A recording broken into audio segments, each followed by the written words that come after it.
You're listening to the Santiago Boys, the amazing story of a democratic tech utopia that could have been. I'm your host, Evgeny Morozov. In our previous episode, we learned how cybersyn was increasingly under attack, and from many sides at once. From leftists who distrusted it, from journalists who ridiculed it, and even from engineers who misinterpreted it.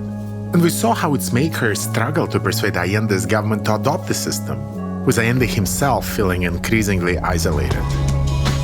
Coming up on this episode, even more drama and intrigue. Stafford almost abandoned cybersyn, going on a spiritual quest as a hippie rebel. Fernando in turn, is threatened by someone who wants to take over the project. And we'll also hear about the last meeting between Allende and Stafford, the meeting before everything would change forever. Stay with us. They had a vision of a new kind of socialism powered by computers, the Santiago Boys. But things are falling apart in their Chile. The economy is crashing, the streets are dangerous, and those milk spoons, well, they aren't helping it either. Milk itself is harder and harder to come by, especially when people are eating the cows instead of milking them. And then something happens that shocks everyone. The biggest copper miner in the country goes on strike. The mine that belongs to the government. The mine that Allende needs in order to fund his revolution. It's a disaster waiting to happen. El Teniente is a mine, a very strong mine that is a little bit to the south of Santiago. This is Sergio Bitar, then Allende's Minister of Mining. The problem there was that one leader of the Socialist Party, among the workers, led the strike against Allende. This is what Allende's revolution has come to. Members of his own party are now striking against him. And the workers are joining them too. The opposition sees an opportunity and wants to take advantage. A nationwide protest is already in the works, with hopes of repeating the transportation strike. And now the miners are even marching on Santiago, ready to make their voices heard. Now, a few weeks later, as they come to compromise with Allende and return to work, it seems like the conflict might finally be resolved. But just as things start to calm down, the situation takes a turn for the worse. Reports of attacks and intimidation against the miners begin to flood in. Meanwhile, the technicians of those mines continue their protest, and the battle for production grinds to a halt. The usual split between workers and experts rears its ugly head again. It seems that Allende just can't get both of them on his side at once. Sergio Bitar, with his Harvard education and his highbrow credentials, finds himself struggling to tame this chaos. There was no vision of a process, of rhythm. And if things weren't bad enough, the opposition votes him out of office. With the country in turmoil, can Allende muster the strength to fight back? And how many will follow him? Amidst growing violence, the Santiago Boys are confronted with a brutal reality. The Italics networks are no match for the terrorist networks of their enemies. And many of those enemies come from Patria y Libertad. As usual, they are planting bombs and sabotaging crucial infrastructures. And many of their tactics are very similar to those that the CIA used in Cuba in the early 1960s, in that notorious Operation Mongoose. Gabriel Rodriguez recalls the intense psychological toll of constant terror. Has never happened in this country. One thing is putting Miguelitos on the road in order for the trucks to get stopped, but something different. And when you have these bombs exploding in different places. The tension in Chile's political arena mounts with each passing day. The government coalition struggling to maintain its unity against violent attacks. The conflicting viewpoints of Salvador Allende and his daughter Beatriz reflect this growing schism within popular unity. Tanya Harmer explains. The differences between Beatrice and her father are really boiled down to differences over how they might begin to prepare most effectively to meet a potential coup d'etat against the government. We are back to the long-running debate about people's power versus technocrats' power. These divisions are on the one hand between those who believe that in order to prepare for a coup, the best thing is to mobilize supporters, to prepare militarily, to covertly start stockpiling weapons, and to really move forward without kind of negotiation or hesitancy. That's really Beatrice's side. But Allende takes a different tack. He opts for negotiation with the opposition, and of course the military. He still thinks that they will eventually respect the constitution, and that his way of doing things, the peaceful one, will be able to prevail. Project Cybersyn is not immune to all this turmoil. There are now competing visions of what exactly cybernetic software is supposed to do. Stafford thinks it's a tool for the people. Others on the team take a more limited view, seeing it as nothing but an experimental tool for managing the economy. And a prototype, really, and a technocratic one at that. That conflict over vision and strategy could tear Cybersyn apart. How will they resolve it? And will they? As Chilean leftists cannot seemingly agree on anything, their far-right opponents are ramping up their terror. A Chilean graffiti bearing the menacing logo of Patria y Libertad gets scrawled across the walls of President Allende's own residence. It's a stark reminder that no one is beyond their reach. Not even the president. Carlos Sena, the latest Brazilian addition to the Cybersyn team, is already bracing for the worst. It's almost like he's reliving the prelude to the 1964 coup back in his native Brazil. A coup that set the stage for brutal torture by the new military regime, and of course for his own exile. INTEC, the Instituto de Investigaciones Tecnológicas, was threatened by the Patria y Libertad, the right-wing armed group of the right. And so I was invited to join the technicians who would defend the Institute, who would keep armed guards during the night. Carlos may have lived through one coup already, but it's obvious that no training or experience could match the lethal weaponry of groups like Patria y Libertad. The Santiago Boys find themselves woefully outgunned. They had machine guns and they had bombs. And I was given a hunting rifle with some cartridges. How could I, with a hunting rifle to kill birds, with a field cartridge, face fascists with bombs and machine guns? It was completely nonsense, rubbish. Carlos and his friends might not have the most formidable arsenal, but they do have one secret weapon. The girls, the institutes, they helped us providing some empanadas, delicious empanadas. And yet, they opt for cocktails over Allende's red wine. But cocktails of a very special kind. They did Molotov cocktails, they had the bottles, they have the elements, everything. So they provided Molotov cocktails, and he kept guards with hunting rifles.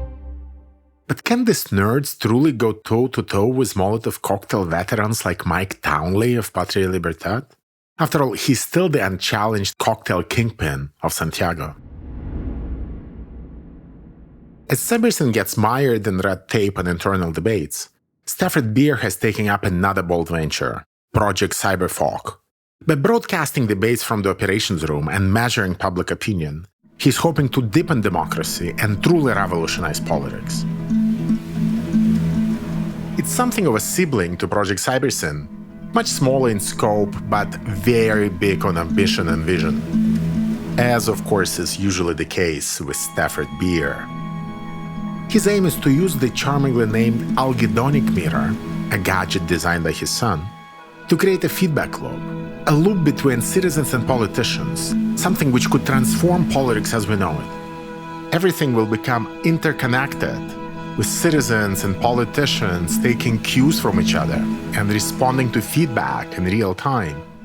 This will mark the beginning of a true participatory democracy in Chile, a cybernetic democracy. The workforce knows that the president knows how they feel. And worse, the president knows that the workforce knows that he knows. And so you can go on indefinitely. Stafford claims he has sold Allende on that idea, but other priorities intervene. I've never found anybody else with the guts to try. Stafford is also bringing cybernetics to the masses with a passion and enthusiasm that's truly infectious. I got into very close friendship with a number of the leading Chilean singers, guitarists, songwriters, and I even wrote songs myself about cybernetics, would you believe? He's even looking to Cuba. Yes, Cuba, for inspiration. We wanted to use slogans because Chileans were very aware of the role that these had played in the Cuban government. For this British management consultant, touting Cuba as a model is a very bold and provocative move. It's as if he's deliberately trying to provoke his peers at the esteemed Athenaeum Club. It's really not the kind of place that would host a book talk by Fidel Castro.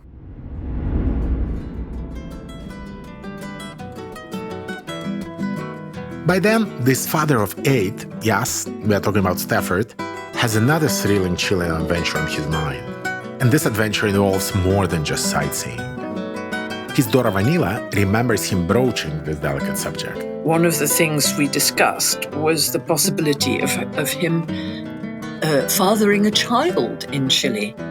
He was quite keen on the idea. He'd been invited to become a father there. I can give you a list of my friends at that time that can ask for a baby for sure. Gabriel Rodriguez confirms that in those days, Mapu's sexual revolution was in fact in full swing. The Mapu was a network of people getting not married but sharing beds, let's say. And Fernando was part of that, and all my friends were part of that. This political party, Mapu, does sound like a lot of fun. A mix of Marxists, hippies, and technocrats. As fate would have it, Stafford's grand entrance occurs just in time. He was a fascinating guy for people in Chile, like us. Enormous beard and with their beard, and he's talking and he's drinking. So probably he was involved on that. That's not probably 100% sure. The question is, how many? And that's the real question. Stafford Beer's romantic pursuits are overshadowed by his efforts to defend himself against accusations of being a power-hungry technocrat. Now, I have been very much blamed for doing this, and I resent the blame I've had very much. I've been told that I centralized power for Dr. Allende. This isn't the case at all. Is it a classic case of misunderstanding? Stafford's critics might just fail to see that the centralizing features of cybersyn are largely due to the limitations in computer technology and the resources available. Is their vision of having a computer in every factory really feasible in this country that is starved of resources? Sure, it's very alluring and Stafford agrees, but it's just not feasible in a Chile that is struggling with crisis on so many fronts. As Stafford points out in an interview, and I quote, Chile just cannot afford to dole out a ration of computers, for its prior problem is to dole out a ration of milk. End of quote. Well put. As Stafford points out, there is really nothing deliberately autocratic or authoritarian about the setup. These data were not used in an autocratic fashion at all. They all went to one computer because we only had one computer. And if you've only got one computer, then ipso facto, you're centralized. But we were not centralized in the political sense in which this has been taken up by some critics. Besides, he readily concedes that it's the Chilean workers who are the ones with the most comprehensive knowledge of their factories, as well as the processes that are happening within them. That's why the cybersyn engineers go and interview them right before making those quantified flowcharts. There is no one better qualified to model a plant than the man whose life is spent working in it. He knows. We have constructed a little tool in the quantified flowchart, and in handing this tool to the workers, we have no technocratic problems. It may seem problematic that cybersyn experts lead the modeling activity in each enterprise, but this technique goes back to Stafford's days in the steel industry. Back then, he hired experts in disciplines such as anthropology, zoology, and even Kantian philosophy, and they would dissect the steelworks through techniques learned in those fields. So the idea of a socialist utopia somehow dedicating time and resources to teach its workers about Kant, or zoology for that matter, solely for the purposes of modeling a caramel factory sounds a little bit far-fetched. But even if that comes to be, what about, say, chemistry and physics? Shouldn't the emancipated workers trust at least some experts? The crux of the disagreement here is whether management cybernetics is pure science, as Stafford seems to believe, or pure class warfare, as his leftist critics argue. The truth, as always, lies somewhere in between. There is something about the British critique of cybersyn that doesn't feel quite right. Is cybersyn exclusively for managers, as its critics claim? In a sense, of course, yes, because Corfus technocrats ultimately initiate and oversee it. But it's important to remember that in Allende's Chile, Corfu itself is being democratized, with unions even appointing members of its board. In principle, the workers can have a say in the redesign of the project, even if they played no role whatsoever in its conception. That, at least, is what the future holds. It's a classic chicken and egg scenario for Stafford and his opponents. Should you prioritize worker liberation first, and then create a project like cybersyn that caters to their specific needs and wants? Or do you start with a technocratic version of the project and only then gradually democratize it to meet the workers' real expectations? This debate, unfortunately, doesn't get settled. As the Chilean leftists debate some of these abstractions, the right-wing military is quietly plotting their next move. There are whispers of talks between the Chilean Navy and the Chicago Boys, focusing on the post-Allende economy and how to run it. The Navy needs a blueprint of some kind, and the Chicago Boys are happy to start working on one. And you can remain assured that it would be heavy on free markets and privatization. And the CIA too intensifies their effort. David Phillips, a veteran operative with a track record of success in Guatemala and Cuba and Brazil, has been tasked with weakening Allende. But with the stakes higher than ever, how far would he go to accomplish his mission? Phillips earned his reputation as a Cold War innovator and something of the CIA's own gossip czar in the run-up to regime change in Guatemala in 1954. We actually talked about it before on an earlier episode. Remember when Che Guevara, then just a humble doctor, found himself in Guatemala, observing its progressive government locked in a bitter struggle with the United Fruit Company? Well, eventually that firm mobilized its many friends in the CIA, and they trained a whole force of rebels that were keen to march on the capital. The numbers were relatively small, but this is where David Phillips came in. He leveraged the power of dark tech to make these rebels look like a real threat. Phillips employed a clever media strategy: radio transmissions, political songs, graffiti, and even disguised operatives who were distributing battery-powered radios throughout the country. And there was a very good reason to distribute all those radio sets. A covert radio station established by Phillips was disseminating what we now call fake news, duping the population into thinking that the opposition and this rebel force were actually much stronger and larger than they actually were. In fact, the president was eventually forced to step down, and the nation spiraled into a bloody civil war, a civil war that took hundreds of thousands of lives. And now it's very tempting for David Phillips, the mastermind behind it all, to try some of the same tricks on Allende's Chile. Guatemala, Cuba, Brazil. It's as if the CIA was mobilizing every trick it has learned in previous operations against the Chilean leader. How could Stafford's cybernetic software possibly protect Allende? And just weeks after taking office, Phillips does find himself facing a military coup in Santiago. The first sign of trouble comes one morning at the end of June, when a rogue officer leads a small but dangerous unit downtown. They do want to take on the government. The numbers alone are not enough to send a chill down anyone's spine, not unlike in Guatemala. 6 tanks, 10 armored vehicles, and a group of just 80 soldiers. The fact that these soldiers are cooperating with Patria y Libertad, adds a dangerous new element to the mix. Besides, who really knows how many mutinous units are there in the country? Allende calls on the workers to take over the factories and come to his defense. And some of them do answer the call. But sadly, it's not the mass mobilization he's been hoping for. The Chilean journalist Alfredo Sepulveda reflects on the events of that day. But the coup is opposed by the commander-in-chief of the army, General Prats, and his second-in-command, General Augusto Pinochet. And you can see the pictures of June 29th, in which Pinochet, dressed in army combat suit, appears with the commander-in-chief in the army, suffocating this coup attempt. It's incredible. The mutiny lasts a harrowing 4 hours, leaving a trail of death and destruction in its wake. 22 people lose their lives, and 50 more are wounded.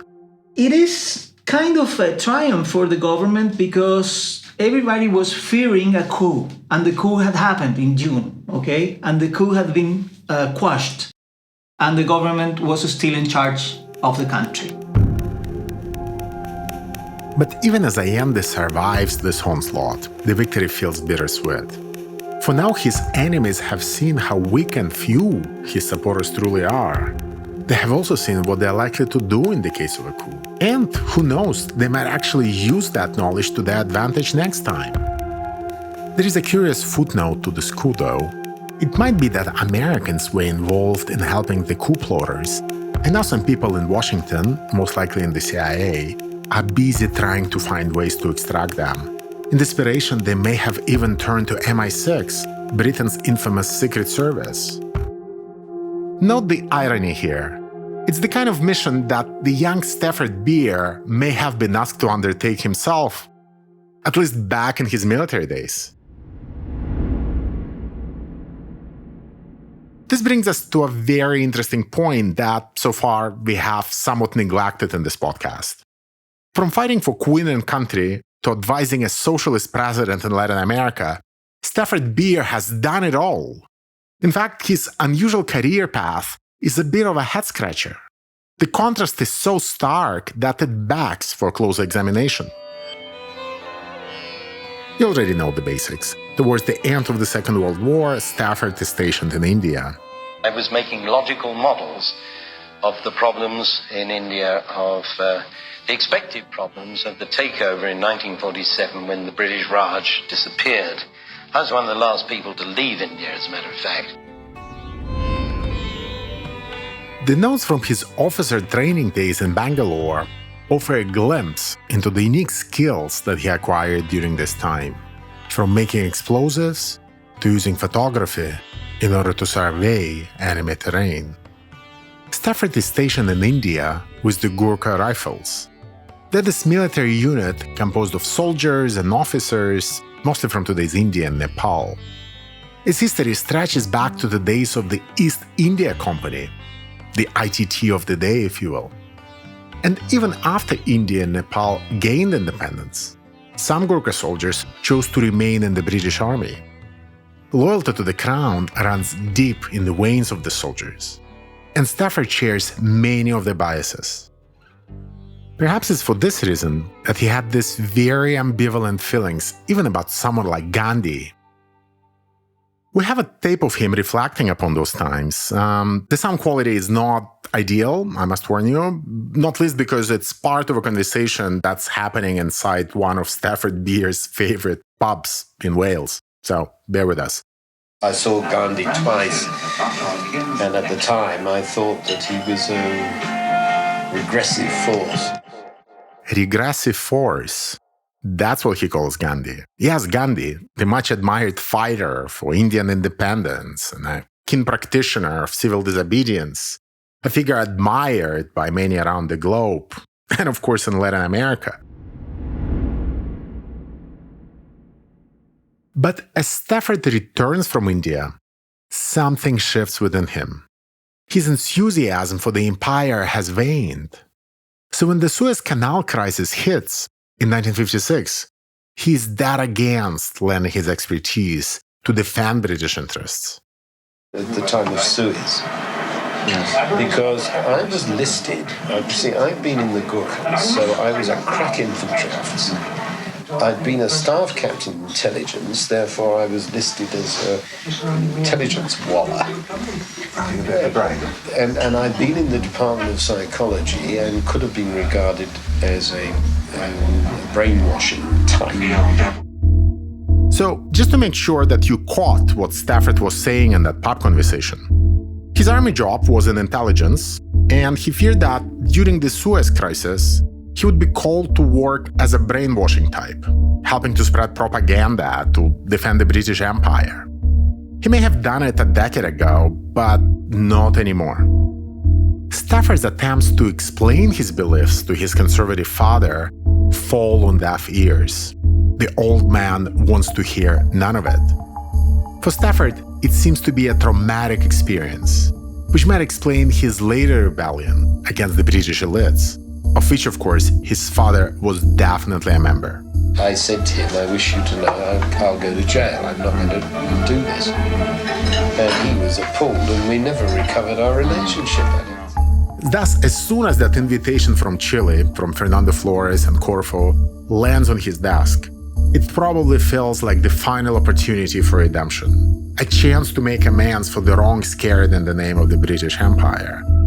So it's not that surprising that Stafford actually jumps at it. Now, Stafford may not have been a fan of Indian independence or its leaders, but he did admire the country's rich spiritual heritage. My professors of philosophy had told me that Eastern religion, they didn't know about it. I immediately, as soon as I got to India, apprenticed myself to a guru. And this was before the Beatles, you know. I mean, it wasn't the in thing to do. And I started learning about Vedantic philosophy, and I started studying yoga as from 1946. It wasn't until he arrived in Chile that Stafford's spiritual side started coming out of hiding. Late at night, he would leave his luxurious Sheraton suite to meditate at a nearby ashram. When he was in India, I saw some pictures he showed me. He looked like a real Indian Hindu. Sonia Mardoshevich is a rare woman in the male-dominated world of cybersyn. She speaks very good English, and she's been serving as something of Stafford's assistant on many of the strips. But her English is not the only thing that makes her stand out. As a member of Chile's spiritual counterculture, Sonia introduces Stafford to a host of fascinating characters. I don't think one can understand Stafford Beer without that experience. I'm sure of that. He's a cybernetics, but he is also an Indian. I couldn't have understood him if I didn't have these two ways of approaching life. Stafford's Chilean jaunts are always short and sweet. A week, perhaps 10 days. But this time, Stafford is throwing caution to the wind and committing to a 6-week adventure. That's right, 6 whole weeks. And to add to the intrigue, he won't be lounging in his usual Sheraton. Vanilla Beer reminds us of the context. He very delicately let me know that he might be in danger. They moved him away from where he'd been working. What danger could this be? Perhaps all those terrorist attacks by Patria y Libertad had something to do with it. Or maybe those media articles turned him into a Hollywood-style villain, at least for those opposed to Allende, including, of course, some in the military. As a result, the Sheraton is not really an option. Its halls are already filled with the whisperings of Allende's enemies, plotting and scheming against the president's rule. Allende's opponents are, in fact, regularly meeting there to conspire against him. Instead, Raúl Espejo gets Stafford a house in the small coastal town of Las Cruces. But it's far less glamorous than it sounds. No parties, no bars, nothing.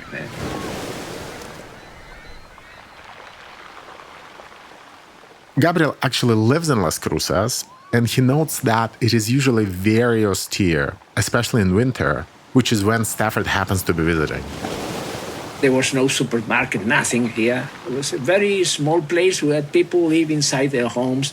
This house is a far cry from Stafford's cybernetic gilded cage back in the stockbroker's belt. And yet, there is something undeniably alluring about the simplicity of it all. Raul Espejo often visits Stafford's there. At the bottom of the path, there was this restaurant run by working class people, and that's where the telephone phone and where he received information and in the end spent a good deal of time with them and had the most beautiful empanadas and red wine.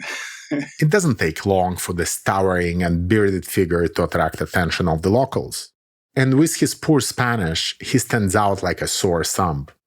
That's what Vanilla remembers her father telling her. Because Stafford was so big and bearded and weird, they all thought he was a devil. Stafford's visitors in Las Cruces are treated to a sight that is both captivating and serene. With a notebook in hand, Stafford is sitting by the ocean, busy calculating the movements of the waves as if trying to decipher some hidden code.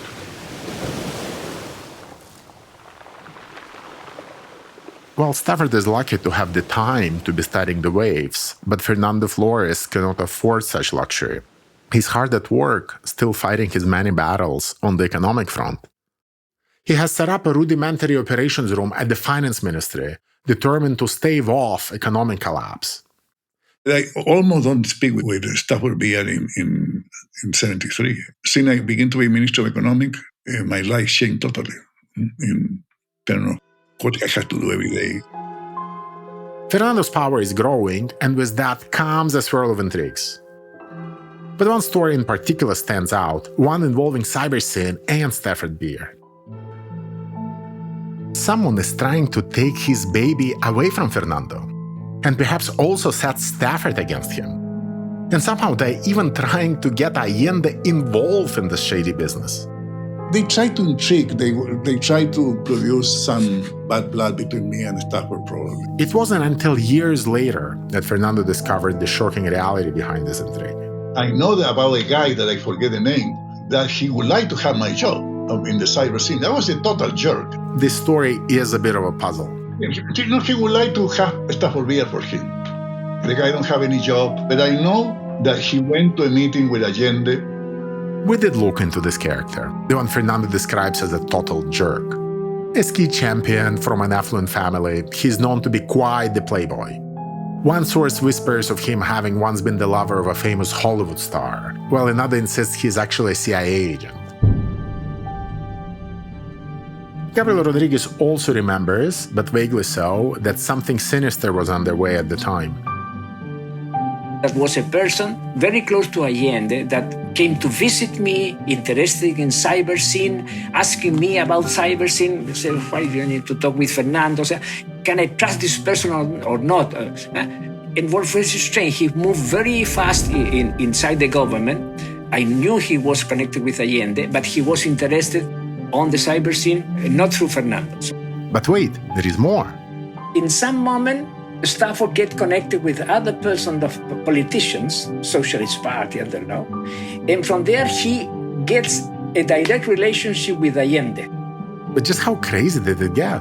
In some moment during the 73, there was a split between Fernando and Stafford, and Fernando was very angry because Stafford started to move autonomously and doing crazy things, according to Fernando. Let's just say that Fernando doesn't think that Stafford is up there with Machiavelli.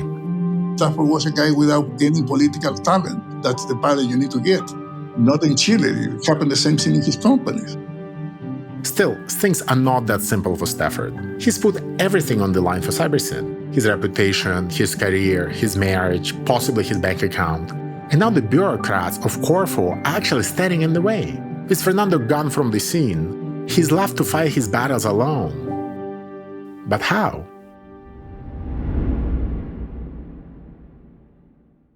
But what is driving Stafford to Las Cruces to begin with? Why isn't he in Santiago, fighting with Corfu's bureaucrats or trying to lobby on behalf of CyberSyn with Allende's government? Perhaps he thought of this stay in Las Cruces as a form of exile, a testament to his radicalization. He was now a political thinker, not just a management consultant, an expert in cybernetics. Or perhaps no longer a management consultant and an expert in cybernetics. And others seem to agree. Raúl Espejo, for example, does think that Stafford's political turn is a major reason for this stay. He had in his mind remaking the CyberSync project as a political project and not as a technological project. It's a most unlikely transformation. He came to socialist Chile carrying a copy of Playboy magazine. That's a true story. But now he's poring over Mao's little red book like a true revolutionary? And it's not just reading. He wants to act upon all these insights. He fashions himself a political operator in his own right. And in Chile, a country that he didn't even care about just a few years ago. During that period, I was very close to him, and I knew he was trying to get hold of politicians to make clear his views. Stafford is also on a mission to rework his original cybernetic model of Chilean economy. But it's proving to be quite the challenge. See, Chile isn't like this giant steel factory of his business days. It requires a more nuanced and political approach. It requires knowledge of history and intricate understanding of its political forces. It's a little bit hard for Stafford to grasp all of that just by observing feedback mechanisms. Mario Grandi also goes to Las Cruces, and there he finds Stafford neck deep in work. He says that Stafford was trying to fit in all the missing pieces of the model. And here we're talking about popular power, trade unions, jobs, all these bottom-up elements that he's been struggling to mash together. And for the first time ever, Stafford even writes an essay where he delves into Marxist theory. The intended reader of that essay is none other than Salvador Allende. Stafford's goal is to demonstrate how cybernetics can actually make Marxism work in practice. He can do it all, and he's bold enough to think that he can even teach Allende about Marxism, but the real kind, the one that would work with cybernetics and computers. Stafford's Las Cruces trip is going great, until it isn't. You know how it is. You're in some foreign land enjoying delicious empanadas when suddenly you get shocking news from back home. And that's exactly what happens to him. He receives news about his troubled son, Mark. Here's vanilla beer. So news reached the family, I'm not sure how, that Mark had been arrested for behaving very oddly with his friends. Apparently, it's a bit of a drug-related mishap. Mark was a very free spirit, and prison would not have done him any good at all. It's not the kind of news you want to receive thousands of miles away from home, and in a house with no telephone. But one point of business must be settled before his departure. Stafford and Raúl want more clarity from Corfo about the future of CyberSyn. The project may exist, sure, it might even be receiving all this negative media coverage, but in reality it's more like a ghost. At this pace, it might need years to come to fruition. But, of course, time is the kind of luxury that Allende's government may not have. Although Corfo has not always been friendly to CyberSyn, some progress has indeed been made in recent months. An ex-general of the Air Force has taken up Fernando's position at Corfo. He gets the value of the real-time telex network, especially during a coup. Additionally, Corfo's directors have voted to move the operations room to the main premises, much to Stafford's delight. But after a couple of months, this still doesn't happen. After Raúl updates Stafford on the room's worsening physical conditions, his frustration boils over. And so Raúl pens this angry letter to Corfo. I am troubled that Corfo has shown scarce interest in using the advances achieved by Project CyberSyn. The industrial management continues using techniques and instruments that, in my judgment, are totally insufficient to meet the high complexity of planning the economy. And then he issues a soft ultimatum of sorts. If Corfo doesn't change its attitude, CyberSyn will be over. We are working in conditions that are absolutely unsatisfactory. Unless they are changed in the short term, I'll take it to mean that Corfo doesn't want us to continue with our tasks. Undoubtedly, we'll have to put an end to them. But Strangely, Stafford is not fretting about CyberSyn hitting the Corfu wall. It looks like he's already detached himself from the project. In a letter that he sends around that time, he notes that his work there is done.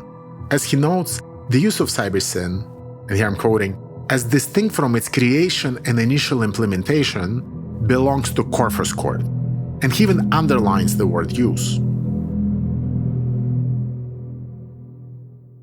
Still, he's happy to help Raul lobby on behalf of CyberSyn. That probably explains why Stafford goes to meet Allende right before leaving. And to be honest, we are left to wonder what exactly is said in that meeting. There is very little record of it left. But a week later, he drafts a letter to Allende, after of course he is already safely back to the UK, and it's in this letter that Stafford hints at what may have been discussed there in La Moneda. In this letter, Stafford continues to insist that workers need leadership and guidance. They need cybernetics. They need all of those methods that CyberSyn was trying to put forward. We took every possible step to develop an approach to model building which the workers could understand after a very brief explanation. The idea was that these models should be handed to them for development. This, however, is not happening, even in the enterprises where the initial models exist. Could it be that all of Stafford's sacrifices have been for nothing? The point of this letter is to say, however, that unless some set of solutions to these questions is adopted fairly soon, I think that all we have achieved may well be wasted. What was intended to be a wholly new approach to management on behalf of the workers may degenerate into an elitist set of sophisticated tools reserved for technocrats. Allende's response, if any, remains unknown. In retrospect, this letter does read a little bit like Stafford trying to cover his back, trying to leave enough of paper trail to prove that technocracy was the opposite of his intentions. This at least is what a cynic might say. For some, all these concerns about technocracy might seem completely disconnected from the real problems of the country. After all, the dark clouds keep gathering over Santiago, and the terrorist attacks show no signs whatsoever of abating. Nonetheless, the noble mission to restore Chile's technological autonomy, the initial big project of the Santiago Boys, Soldier Zone, for now, the duty to promote it falls to Orlando Letelier, the former envoy of Allende to the US and presently the foreign minister of Chile.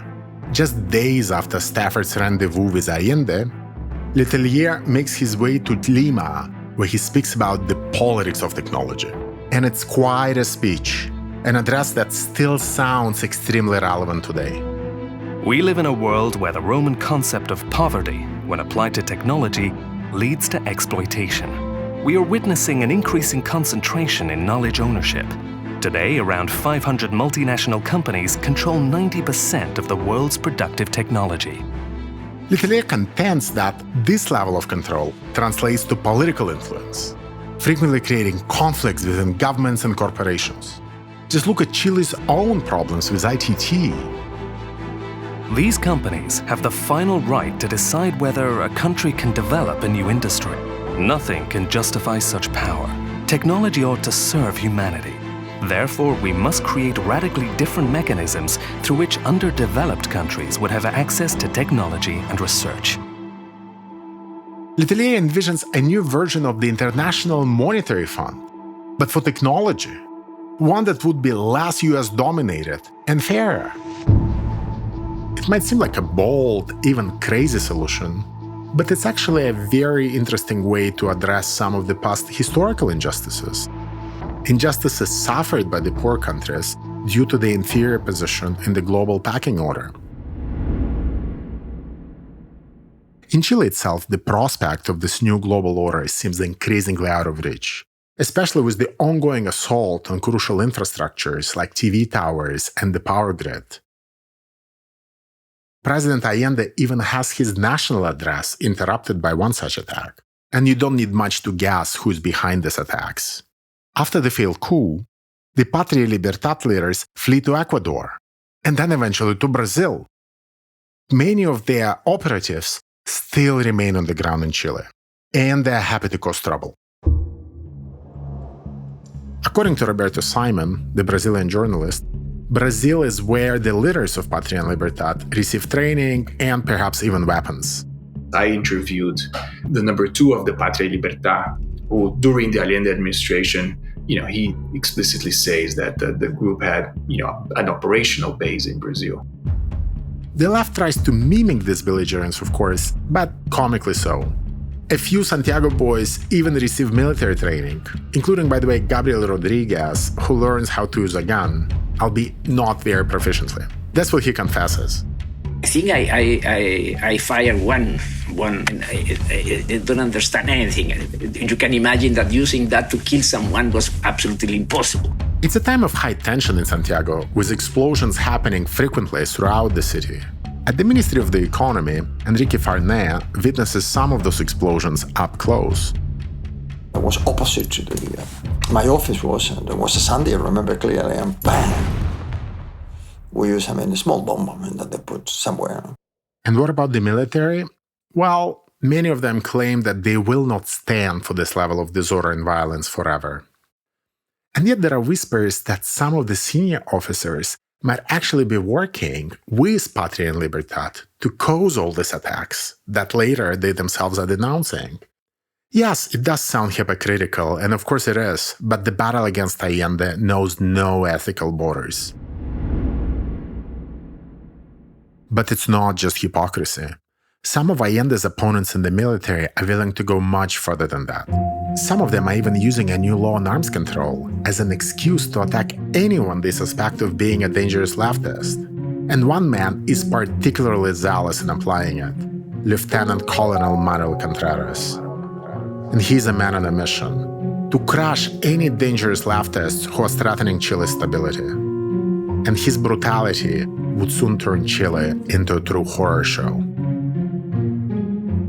Contreras learned his skills from American military schools.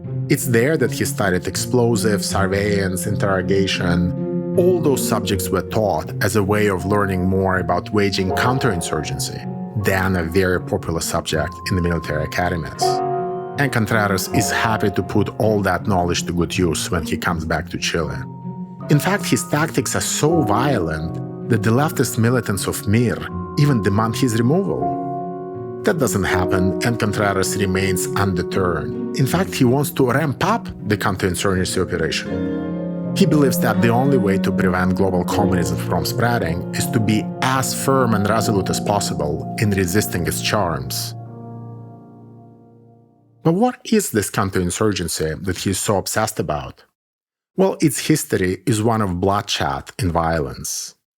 Much of it has to do with the aftermath of European colonialism. Take Southeast Asia, not the only case, but one that is very telling. There, Britain waged a war against communist guerrillas, and they used many of the tactics that later came to be known as counterinsurgency. First, the British tried to win over the local populations with kind words, but when that didn't work, they had to turn violent. And they unleashed their fury with the help of elite regional troops like the Gurkhas. Yes, the Gurkhas, the same troops where Stafford served in India. Contreras, on the other hand, wants to jump straight to the brutal and violent option. He doesn't believe that the hearts and minds approach is going to pay any dividends whatsoever. The war in Vietnam, if anything, proves that such kind of diplomacy is a lost cause. In his view, the only way to win is through ruthless force, and he's not afraid to use it. Even before Allende's election, Contreras was already writing articles where he talked about killing guerrillas and destroying their hideouts. He even talked about keeping civilians under surveillance. This man not only sees the world in black and white, but he has the instruments to act on his brutal vision. In one respect, Allende and Contreras agree. Chile is, in fact, a silent Vietnam. But while Allende sees the US as a common thread between the two conflicts, Contreras sees something else. In his mind, the communists are winning in Chile, just like they did in Vietnam. And that's why he's on a mission to crush them. His own Vietnam won't remain silent for long. The screams and moans of the defeated will soon pierce the silence. Contreras will come to play quite a role in our story. Remember that name. But for now, Contreras remains unknown to most of the players of the Chilean game. As Stafford departs Santiago for London, another transportation strike breaks out. Gabriel Rodriguez once again must handle the situation, facing off against the shadowy leader of the truckers' gremio. They have been friendly, but this time it's clear that there won't be any negotiations. Instead, his opponent tells Gabriel the bitter truth. Look, Gabriel, I will be very frank with you. This is not a transport strike. This is a political strike. He told me that we are going to a coup d'etat. No, he told me this is a political strike. So you can offer me a lot of things, but there's things happening in other places. Out on the outskirts of Santiago, a desolate landscape emerges. Rows upon rows of trucks sit motionless, their wheels removed, the drivers looming ominously nearby. The strikers are not backing down anytime soon. The government's attempts to disperse them are mostly futile. The strikers may be hungry for change, but they are not exactly starving. In fact, they're indulging in a sumptuous meal that belies the harsh reality of their fight. A visiting reporter spots them feasting on steak, vegetables, and, wait for it, empanadas. It's a feast fit for a revolution, just not Allende's. The signs are all there, if you know where to look. Carlos Sena has seen them before in his native Brazil, right before the coup, and he recognizes them now in Chile. This was quite a training for perceiving things. And in Santiago, we could see written on the walls, "Jakarta is coming." With a heavy heart, Carlos knows that he has to make his escape. I was much less naive than Stafford, obviously. And I told him, Stafford, I will leave. I will not stay here. I have 2 kids. And I see that Allende is not arming the people. People has no weapon at all. How do you think they will face a right-wing coup, armless, without any weapon? So this is nonsense. I will not stay. It will be a genocide. Stafford understands the concern, but what solution can he possibly offer? As things get truly chaotic, Fernando gets yet another government appointment. This time, he gets to sit right in the presidential palace. He's now become Allende's general secretary, a role that's comparable to being something like chief of staff. But the situation is dire. Fernando is forced to navigate the treacherous waters between Allende and the military, and he knows that this time he won't be able to rely on technology to save him, not even on his magic cybernetic jacket. His mood is grim, to say the least. Because I know what happened with the other coup. I know the second coup is going to be a lot more nasty and more complicated. Fernando's eyes are drawn to the sky every time an airplane flies overhead, a sign of the anxiety that's constantly lurking in the back of his mind. A colleague notices him reading books on insurgency in Vietnam of all places. Is he planning to join guerrilla forces here in Chile, in Santiago of all places? In another moment of desperation, Fernando asks his staff to find him a good book on geopolitics. The only one available happens to be written by a general that Fernando has met in his government jobs, a general called Augusto Pinochet. Despite the unrelenting turmoil around him, Allende soldiers on with remarkable tenacity. Even the CIA resident gossip czar, David Phillips, is confounded by his resilience. He's even lauding it in an internal memo. It would seem the lower classes in Chile are still firmly supporting Allende. Against all odds, Allende's makeshift distribution network not only continues to function, but it seems to ensure that ordinary Chileans do receive the goods that they need. Certainly, the economic situation is going to have to deteriorate far more than at present before any significant number from the lower classes would consider leaving Allende. Allende's ability to survive the latest crisis leaves the CIA in a state of despair.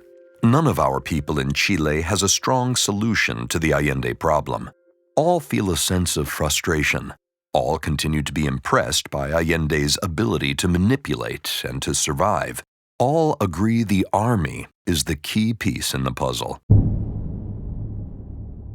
But what will the army do now that they do hold all the cards?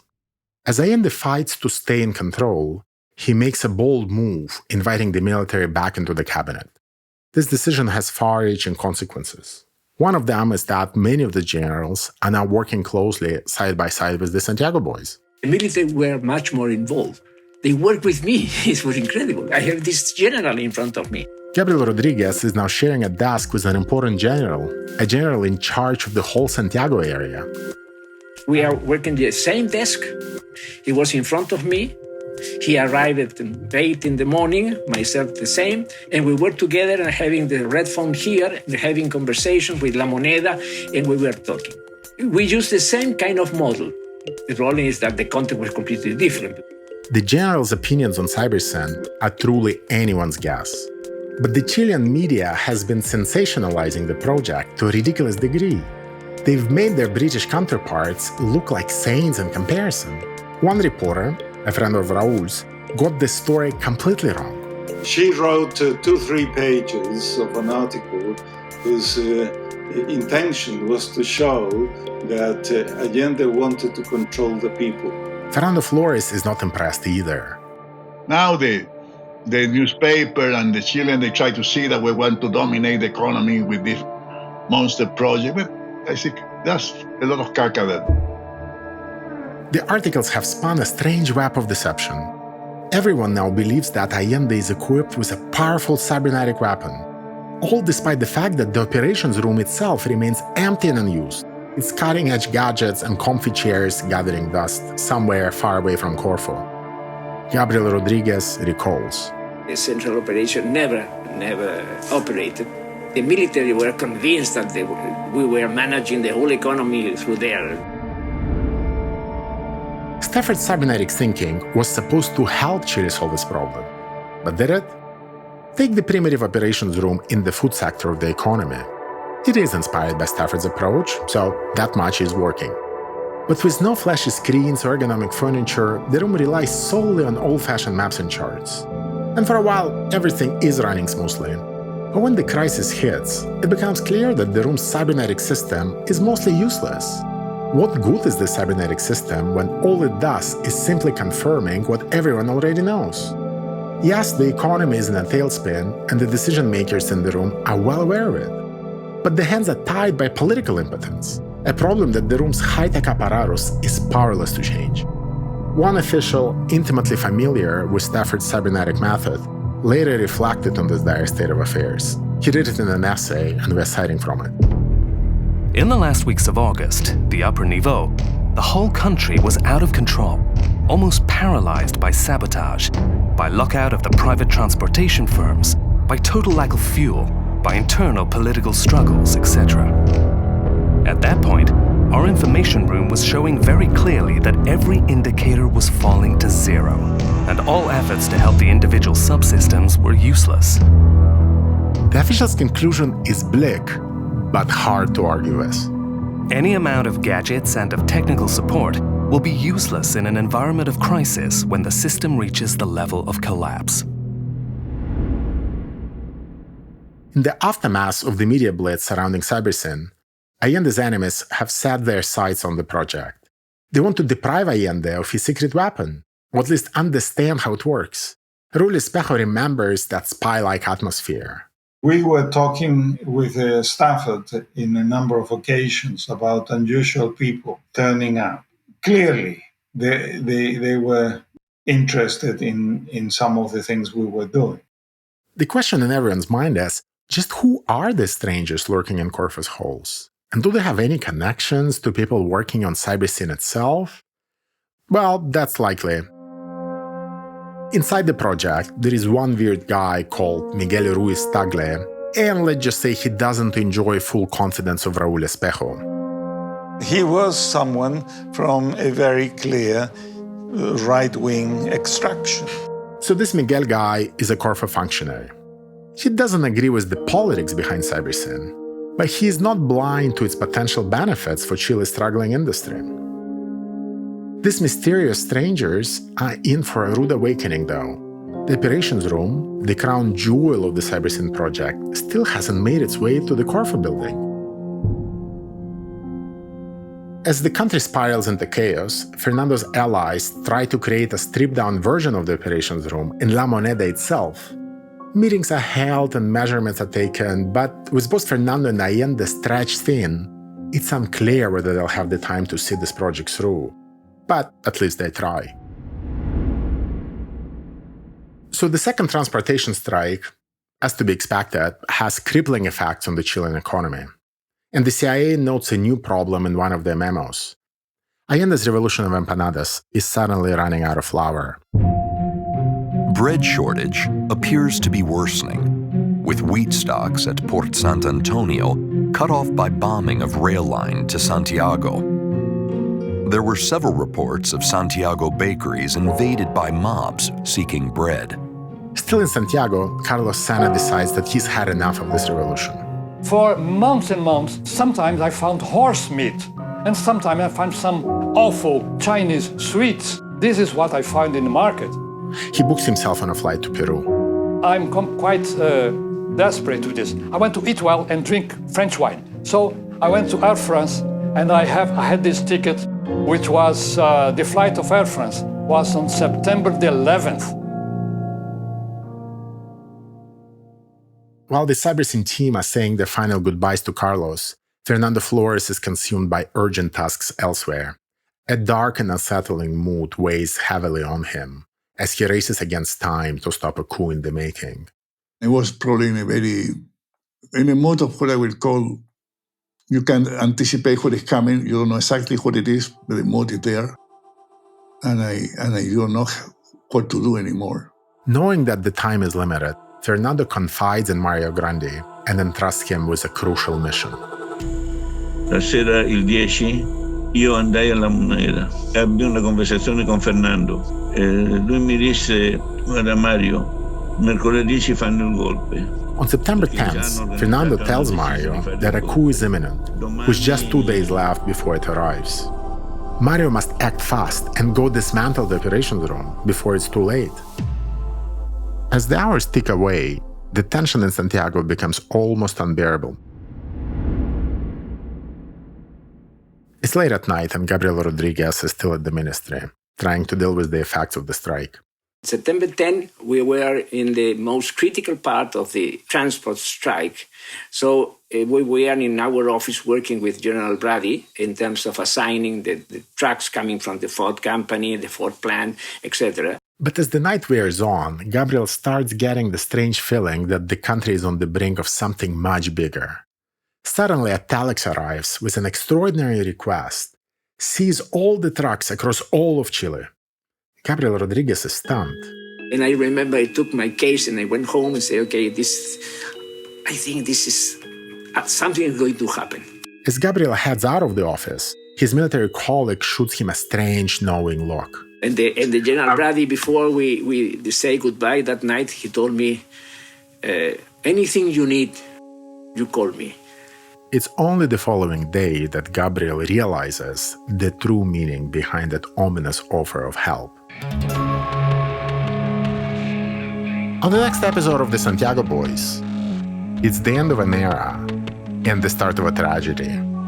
Allende is gone, Pinochet is here, and nothing will ever be the same again. But how will the Santiago Boys cope? How will they protect Project CyberSyn, and of course each other? How will Stafford Beer face his demons back in the United Kingdom? And what will happen to Allende's former ministers? People like Fernando Flores. Stay with us. China is making 370% more 5G spectrum available than America. Tell Congress to restore FCC auction authority and allocate more 5G spectrum to make sure America leads the industries and innovations of the future. Go to more5gspectrum.com to learn more. The Santiago Boys is a co-production of Cora Media and Post Utopia. Writing, research, development, and presentation, Evgeny Morozov. Music main theme, Luca Michele. Audio editing and post-production, Guido Bertolotti. Music supervisor, Luca Michele. Post-production producer, Matteo Salsa. The people helping with organizing, recording, and processing the interviews are too many to name here.